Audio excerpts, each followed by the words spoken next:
소고기부터 들어가도록 하겠습니다. 고기는 뭐니 해도 한우가 최고라고 이야기하죠. 물론 최고입니다. 어떤 사람한테 신토부리라고 하는 것처럼 한국에서 태어난 사람에게, 한국에서 자라는 사람들은 소고기가 그래도 좋죠. 그러나 이제 우리의 그 고소들을 이제 쭉 보시다 보게 되지면 꼭 그렇지는 않아요. 물론 이제 그 소고기가 따뜻하다고 이야기를 하면서 명의볼록에서 이제 그렇게 이제 이야기를 하고 있습니다. 사람들이 식감을 위해서 먹었을 때 부드러운 맛을 추구를 하다 보니까 지방이 많이 포함되어 있는 이런 그 고기 부위를 좋아하죠. 그러나 이 부분들이 잠시 동안 나의 입맛을 돋굴 수는 있을지 모르겠지만 내 건강에는 또 그닥 도움이 안 될 수도 있다는 것을 이제 절대 무시하지 마시기 바랍니다.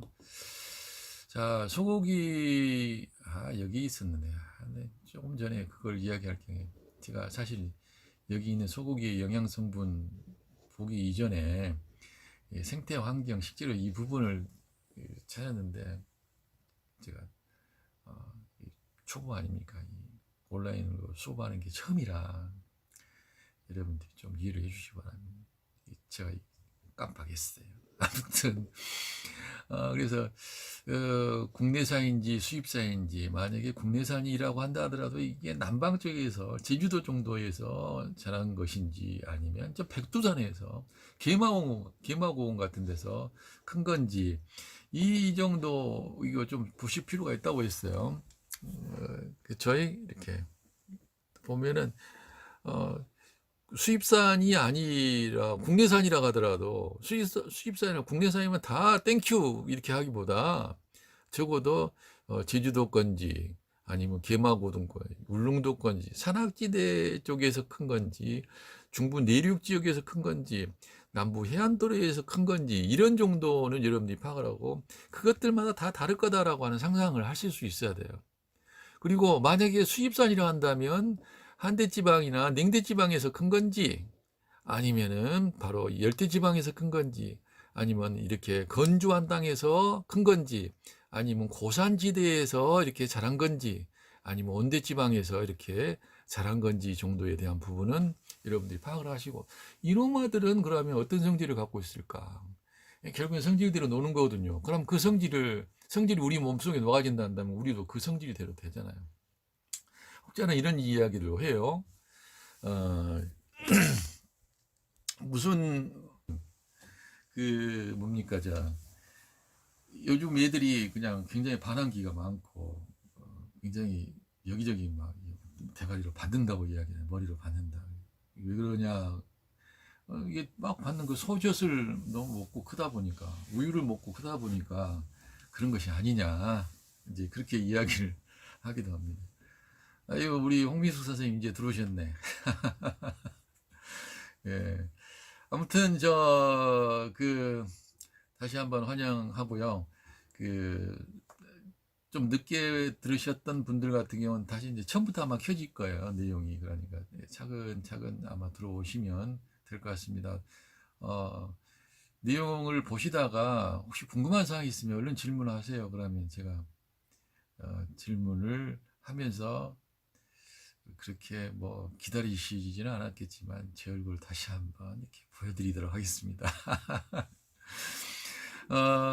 그래서 우리 생태환경으로 지금 표현을 하고 있는, 생태환경으로 표현을 지금 되고 있죠.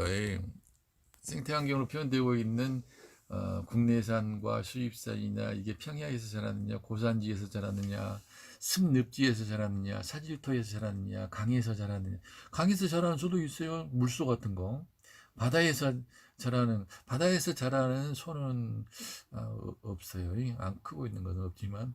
그래서 거기에 대한 부분을 이렇게 체크들을 해보고, 그 체크들을 하고 난 다음에 그것들의 성질머리를 이렇게 파악을 하게 될 때 진정한 여러분들은 챔피언이 되는 겁니다. 그래서 그 어떤 그 약선 교육을 받았던 다른 곳에서 전문적으로 받았던 그 약선인들보다도 약선 교육을 받다고 하는 사람들보다 아주 대단한 마스터가 될 수 있기 때문에 이 생태 환경은 뭐 그냥 그게 그거지라고 생각하지 말고 습관적으로 표시를 하실 줄 알아야 돼요.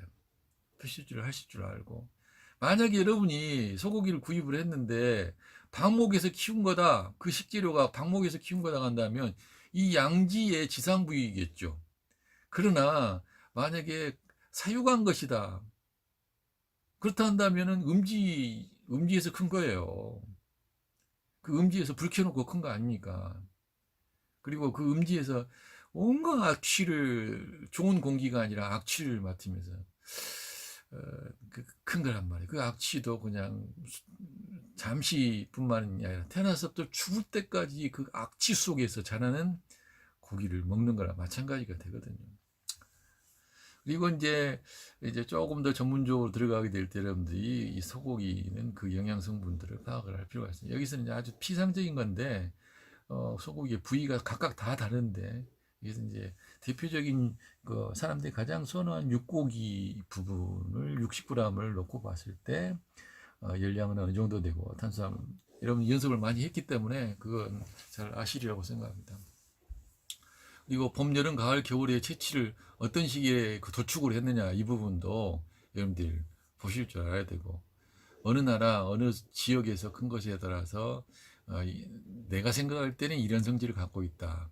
책에서 뭐라고 하고 있는 게 중요한 게 아니라 명의별록에서 뭐라고 이야기했기 때문에 그렇다라고 이야기를 하게 되면 여러분 실력은 안 들어요. 어렵지만 물어봐야 돼.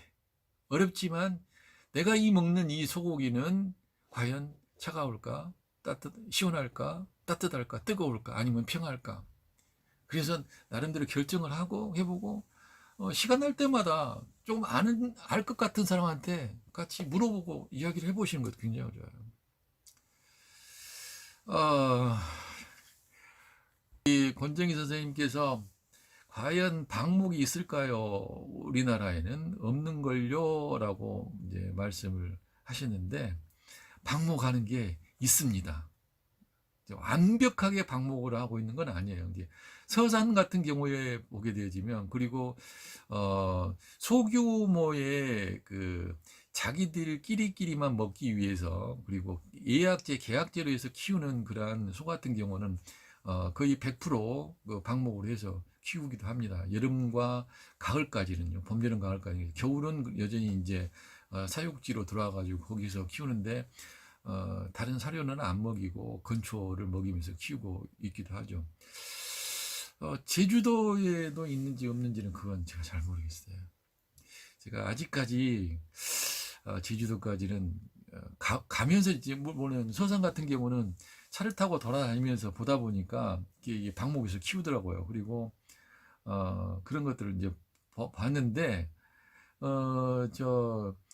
그 제가 살고 있는 그 지역이나 그 유기농 소를 키우는 그 지역에 가서 유기농 소를 가지고 어떤 명인 심사도 하고 그랬었거든요. 근데 그 지역에 가서 보니까 역시 유기농 소인데도 엄청나게 막 냄새가 악취가 말도 못 하겠더라고요. 이제 우리 그 가축을 키우시는 우리 선생님이나 그분과 관계가 돼 있는 분이 있다면 제가 좀 이런 좀 혐오감이 있는 표현을 한 것에 대해서 용서하시고 제 느낌이 그렇더라 이거예요.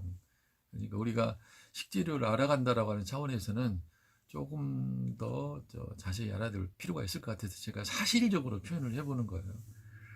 근데 이제 상당히 제가 지금 살고 있는 지역이 유기농 소를 많이 키우고 있는 데거든요. 이제 제가 2달 전에 지금 이사를 왔는데 그래서 유기농 우유, 유기농 고기 이렇게 이야기를 하는데 실제로는 다 가둬서 키우더라고요. 그리고 이제 유기농 조건을 맞추기 위해서는 이제 소 한 마리를 키울 때 그 한 마리가 배당되어 있는 땅의 면적이 있습니다. 그 면적이 약 300평이에요. 300평이 부족하게 되면 유기농 소로 허가가 안 나와요. 그러니까 그나마 그냥 밀집해서 키우는 그런 그 소에 비한당한다면 훨씬 더 그 성격적으로 여러 가지 그 좋은 환경 속에서 이제 자라고 있다고 볼 수가 있겠는데, 근데 참 아직은 제가 그 부분 잘 모르겠어요. 아이고, 김봉현 선생님, 제 늑대까지 이렇게 더 봐주고 계십니까? 감사합니다. 할렐루야. 아이고, 좀. 자, 한 13분 정도 남아있어요. 13분 정도 그 공부를 더 하고 난 다음에 잠시 10분 쉬고 나서 다시 그 채팅창을 열겠습니다. 이 밴드가 1시간을 초과하게 되면 자동으로 꺼져요. 그러니까, 여러분들 그거 유념하시고, 10분에 꺼지게 되어지면 그냥 나가버리지 마시고, 10분 후에 다시 들어오셔야 됩니다. 어제 수업이 이제 1시간밖에 못했으니까, 꼭 다시 들어오시기 바랍니다. 자, 그러면 실제로 우리 소고기를 다시 보게 되면, 소고기의 상황으로 봐서 소고기는 어떤 사람에게 좋을까?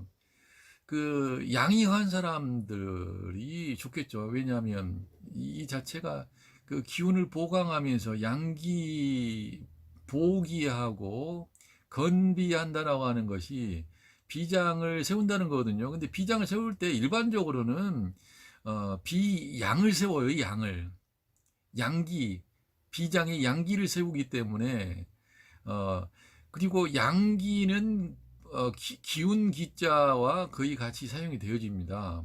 그래서 기운을 보충하기 위해서는 음기가 보충되기보다 오히려 양기가 보충되어지고, 양기를 보충하게 되면 기운과 같이 보충되어지는 이런 상황들이 있죠.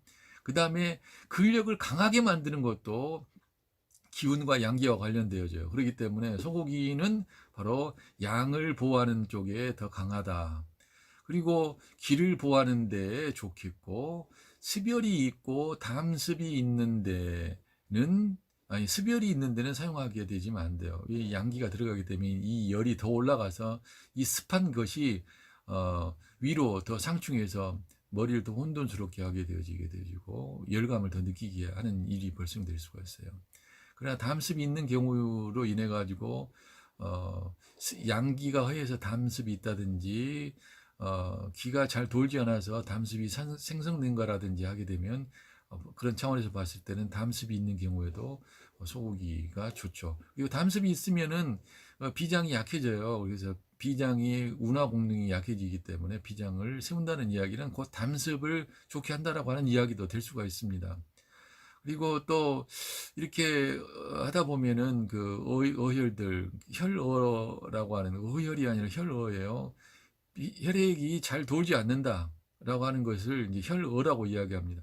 어혈은 피떡을 이야기하는 것이고, 혈어라고 하는 건 피가 엉켜서 잘 돌지 않는 것을 혈어라고 합니다. 그래서 피가 혈액순환이 잘 되지 않는 사람에게도 역시 소고기의 부분은 보기 증상과 건비 증상, 건비 효능과 강진내 증상을 통해, 효능을 통해서 효과를 볼 수 있다고 볼 수가 있습니다.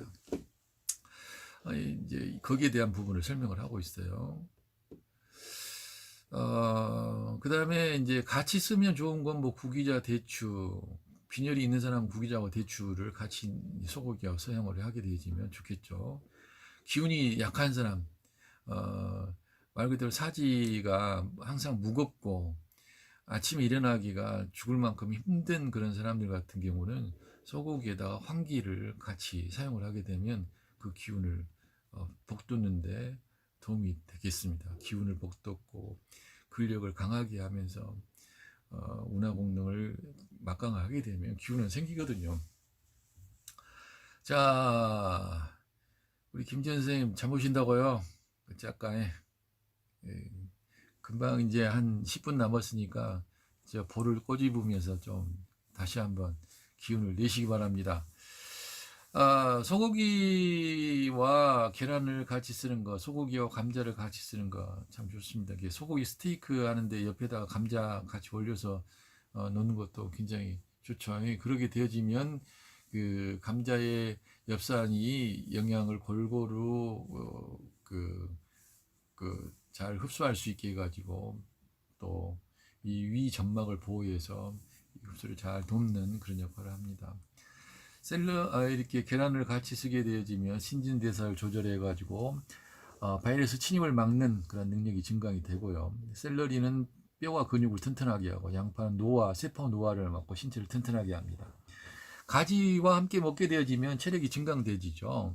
뭐 대파 영양 흡수를 느리게 되어지고, 우엉토란 무와 같이 쓰게 되면 열을 내리면서 해독작용, 안과 질환이나 피부 건조증이 있을 때 효과가 있다고 그래요. 소, 간과 시금치를 같이 쓰게 되어지면 영양소를 서로 보충하고 보혈작용에 노년기에 아주 좋습니다. 그러나 이 소, 간 같은 경우는 봄철에는 같이 사용하지 않는 것이 좋겠습니다. 특히 유년기의 아이들에게는요. 그러나 만약에 갱년기에 그 여성들이나 갱년기 남성들이라고 한다면 봄철에도 소, 간과 시금치를 같이 써서 사용을 하게 되면 영양소가 서로 보충하고 보혈작용을 촉진시킬 수가 있습니다. 그러니까 그리고 이제 우리가 다시 봐야 될 건 뭐냐면 밤을 참 주의를 해야 된다. 제가 조금 더 이제 여러 고조리서의 내용을 보면서 더 자세하게 말씀을 드리겠지만은 음선종요라고 하는 고조리서에서는 우육은 불가 율자와 동식이라는데 그렇게 이야기했어요. 그러니까 소고기는 불가하다. 뭐가 불가하냐? 율자와 함께 먹는 것이 불가하다. 여기 그럼 율자가 뭐냐? 밤이거든요. 그래서 밤과 소고기는 함께 같이 먹는 것이 좋지 않다. 그렇게 이야기를 해요. 이제 소고기와 밤은 동양의 이론상으로 보게 되면 그렇게 큰 문제가 없을 것처럼 보이지만 그래도 여러 가지 부분에 문제가 있는 것으로 나타나고 있어요. 그래서 이제 영양학적으로 볼 때도 밤 속에 비타민 C가 소고기 속에 들어있는 미량 원소와 쉽게 반응해가지고 밤의 영양 가치를 낮춘다라고 하는 것도 있고, 소화가 잘 안 되고 구토증을 유발하기도 한다라고 그렇게 이야기를 하고 있습니다. 그래서 밤은 소고기를 생각하게 되면 밤이 참 맛있고 좋으니까 맛있는 건 뭐 다 집어넣어서 먹으려고 하잖아요. 그리고 또 맛있고 값진 것을 넣게 되지면 그게 몸에 굉장히 좋을 거라고 생각해서 그걸 넣은 것은 그냥 약선 음식이라고 막 이렇게 치부를 해버리기도 하거든요. 뭐 대충 좋은 거 넣으면 그냥 뭐 그래 소화 잘 되고 그냥 기분도 좋고 그러면 약선이지 뭐 이렇게 넘어가려고 하는 경우들이 있는데, 그러다 보면은 잘못하다가 이제 무당이 사람 잡는 경우도 있어요. 아니 무당이 사람 틀렸네. 선무당이. 그렇죠. 물론 이제 뭐 실수로 뒷걸음치다 생지를 잡을 수도 있고 이제 이러긴 하지만 아무튼 꼭 조심해야 될 필요가 있습니다. 자, 3분 남았습니다. 자, 대충 하고 이게 잠시 쉬었다가 다시 말씀을 드리겠습니다. 소고기와 돼지고기 함께 먹으면 좋지 않다고 그랬어요. 술이나 부추나 생강, 홍설탕, 우렁, 그다음에 소간이나 그다음에 소간에 이제 비타민 C 식물과 메기 장어들을 같이 쓰게 되어지면 좋지 않다. 그렇게 이야기를 했습니다. 아무튼 오늘 첫 시간 우리 온라인으로 한번 공부를 해봤는데 여러분 어떠신가 모르겠습니다. 자, 지금부터 이제 한 10분 정도 쉬었다가 다시 채팅방을 실시간 방송을 열도록 하겠습니다. 이렇게라도 우리 같이 수업을 할 수 있게 돼서 너무나 반갑고 너무나 감사하고 또 감사합니다. 우리 김지현 선생님 자꾸 힘들다고 그러시는데 힘 내려놓으세요. 힘을 들고 있으면 힘들어요. 힘드니까 내려놓으세요. 고기가 왜 고기요? 살이 많으니까 고기인데. 그래, 그 말을 다음 시간에도 하시는가 보도록 하겠습니다. 기운 우리 선생님은 왜 안 들어오셔요? 못 들어오시는 거 아니에요? 그냥 밴드에 들어오기만 하면 자동으로 되는데. 아무튼 우리 혹시 10분이 넘을지도 몰라요. 이게 근데 10분 정도에 들어와가지고 채팅창이 있는지 없는지는 여러분들이 확인을 하셔야 됩니다. 왜냐하면은 이게 이제 우리가 1시간 동안 공부한 내용을 이게 이제 얘가 저장을 하거든요. 핸드폰이 저장하는 동안에 시간이 조금 더 걸릴 수도 있어요. 그걸 꼭 보시기 바랍니다. 원장님 선생님이 내장까지 먹어야 하나요? 라고 했는데 그게 답입니다. 중요한 왜 내장을 먹어야 되는가, 그리고 왜 내장이 그렇게 많이 거론되고 있는가에 대해서 말씀드리겠습니다. 자, 밤과 돼지고기, 술, 부추, 생강, 홍설탕, 우렁 이런 것들은 우리가 좀 조심을 해야 되겠다. 이 부분을 여러분들 기억을 하시면서, 자, 소고기는 그러면 어떻게 활용하는 게 좋을까? 물론 소고기는 이제 음식으로 활용하는 부분에서 있겠는데, 여러분들이 지금 기존의 소고기를 사용할 때는 살코기를 쓰는 게 대부분이에요. 그러나 약선의 조리서에서는 소고기에 대한 부분에서 그렇게 호의적이지 않습니다. 왜냐하면은 소고기 자체가 이렇게 발물식품으로 되어 있어서 소고기를 장기간 이렇게 먹게 되어지면 콜레스테롤이 높아서 이게 혈지방이 높은 사람에게는 좋지 않기도 하고, 또한 이 발물식품으로서 습진이나 창독이나 피부 소양증, 피부 가려움증 같은 경우를 오히려 더 유발시킬 수도 있거든요. 그리고 간염이나 신장염이 있는 사람들은 먹더라도 아주 적게 먹어야 된다, 그렇게 이야기. 그러니까 사실 소고기의 조리 방법의 최고의 방법은 적게 쓰는 거예요. 살코기라고 한다 할지라도 적게 쓰는 거예요. 마치 그 이상한 이야기이지만 붕어빵에 붕어가 들어있지 않는 것과 같은 소고기 요리인데 소고기가 아주 적게 들어가는 그런 요리 형태로 만들어야죠. 그렇게 되다 보면 가장 그 소고기를 써서 약선 음식을 만든다고 했을 때는 죽입니다. 소고기 죽. 소고기 100g에 쌀 100g을 넣어가지고 이제 만들면 비위를 보하고 기회를 보하고 근거를 튼튼하게 한다라고 이제 이렇게 이야기를 하고 있는데, 실제로 소고기 100g에 쌀 100g 넣어가지고 죽을 끓이게 되어지면 한 10인분은 될걸요. 넉넉 잡고 아마 10인분 정도 예양이 되리라고 생각합니다. 근데 여전히 제가 볼 때는 이 소고기 100g도 양이 많다고 볼 수가 있습니다. 우육 연약 영조탕 같은 경우는 소고기에다가 연자와 산약과 복령과 대추가 들어갔다 해서 우육 연약 영조탕이에요. 뭐 이거 모아가지고 그냥 탕을 끓여서 먹는 거죠. 그러면 탕을 끓여가지고 그냥 먹기보다도 탕을 끓인 이 물을 가지고 죽을 써먹을 수도 있어요. 그러면 우육 연자 영조 죽이 되는 거예요. 그러겠죠. 그 다음에 소고기 단호박탕 같은 경우, 이렇게 단호박탕 같은 경우를 해서 끓여서 먹게 되어지면 소염작용과 담을 이제 없애는 작용들을 하죠. 담을 없애는 작용하고, 또한 그 몸속에 있는 농을 배출하는 것과 함께 해독작용이 있는 것으로 볼 수가 있습니다. 자, 명의별록이 의하게 되면 뭐 소가를 치료하고 구역질이나 설사를 멈추게 하고 중추를 편안하게 하고 기운을 내며 비위를 튼튼하게 한다고 이야기를 하고 있어요. 권정희 선생님 감사합니다. 어서 오십시오. 그리고 번초습유라고 하는 책을 보게 되어지면 수종을 없애고 습기를 제거하고 허약한 증상을 보호하고 근골을 튼튼한다라고 있어요. 수종을 없애고 습기를 제거한다는 이야기는 우리가 앞에서 봤었던 비장을 보호한다는 것하고도 비슷해요. 거의 비슷합니다. 그리고 진남번초에 보게 되어지면 물소고기, 물소고기는 태아를 안정시키고 보혈작용이 있다. 이렇게 이야기를 하고 있어요. 그러면서 대부분 보면은 명의별로 번초수면 뭐 진남을 다른 다 고지서를 해서 이러하지만 적게 써라. 오래 쓰면 이득이 될 만한 게 하나도 없다. 그렇게 이야기를 해요. 그러면서 많이 쓰고 있는 부분들은 오히려 소, 간, 소, 신장, 소, 폐, 소, 골수, 소, 위 이런 부분들을 많이 사용을 합니다. 그래서 오늘의 약선의 포인트점은 뭐냐면 소고기를 쓰되 소고기는 그 효능이 아무리 타고나다고 하더라도 적게 써라. 그게 오늘의 핵심입니다.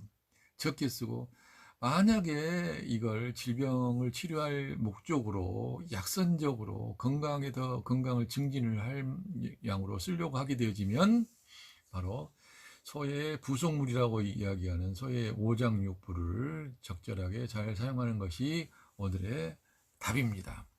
예.